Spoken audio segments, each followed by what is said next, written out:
Hey, what's up guys? Welcome to another Skin Jobs tutorial. Today we're going to be painting the Chevy Silverado. Take a look at this body. I've masked off the area where I'm going to do a carbon fiber flag, race flag. I've masked off the grille and the bumper. We're going to do that in real chrome. The bed is going to be in carbon fiber, and there's going to be a lot of detail here. Pay attention to some of the stuff that I'm showing you. I'm going to be spraying the body in the silver sparklescence, and we're going to use a little of the candy orange up front so that I can get this rustic metallic orange look fading towards the back. I always say highlight your highlights and shadow your shadow areas, darken them up a little bit so you can get this nice movement. So let's dive right into this body. I've already sprayed the candy orange at this point, and just like I said, just the front end, let's do a little separation. And I sprayed one coat of the silver sparklescence just to get me going and to cut down on overspray and where it lands. Now at this point I am painting, because most people keep asking, I'm painting 100% on the inside of this body. I've used the black to outline and shadow all of the masking that I've done for the flag. That way it doesn't lay flat on the body. It has some shadow, it has some depth. I've done that on both sides of the truck, on the hood and the roof. Now I'm adding more of the sparklescence silver and backing this truck in black, which is going to end up giving you this nice gunmetal, this metallic silver. Like I said, I've backed this in black, and now I'm going to do the grille and the bumper in real chrome by Spastics. You know, I don't spray it on too heavy. When you spray it on too heavy, it gets flat, and at a certain temperature it tends to shape it up really well. So now I'm going to trim out this outline around where my flag is going to go, and I want a nice contrasting color with the gunmetal silver and the spark. So I'm going to use an iridescent or a fluorescent orange. The silver and the orange always look great together. So I'm spraying this on around the edge of the entire torn away pieces on both sides as well as the top. And if you take a look at that silver, that metallic, that really looks great on this body. Now I'm backing this in white, of course, and a lot of people are afraid of the white when you're still working with dark colors, but because there's no light color to fight with a black backing, it's easy to just back it in black.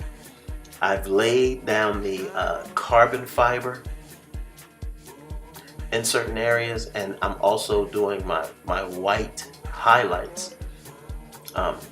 So you do your shadows in your black, which is what I've done all around the edges and through the centers, and my white through my centers and where I want my white highlights to be. I kind of just fog them in. This is all freehand. And like I said, here we are, I'm laying down this carbon fiber all around, all in the flags.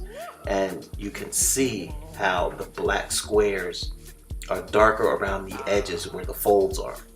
That's giving you a lot of dimension, a lot of 3D effect. You have these dark corners and you have these light centers where the light is hitting on top of the fold, and each ripple or fold has a shadow, has a highlight, and it gives you that nice rolling look that you see here on this flag that I'm working on this carbon fiber race flag. Same thing for the trunk bed. I do a spray of tint with black, a couple of black lines, a couple of white highlights, and then I lay the mask for the carbon fiber, and I kind of tilt it just a little bit so that it doesn't look so uniform. I spray it with silver, and I spray it lighter in some areas and darker in some areas to give it a rolling effect, a more 3D effect. And as you can see here, you can see the highlights, you can see the darker lines, and it kind of rolls, it moves a little bit more in reference like with what's going on with the entire carbon fiber effect. So now at this point, I'm going to do some window trimming. I want a nice, oh, there it is already, a nice silver trim in the front, on the front windshield, and just on the driver window and the passenger window.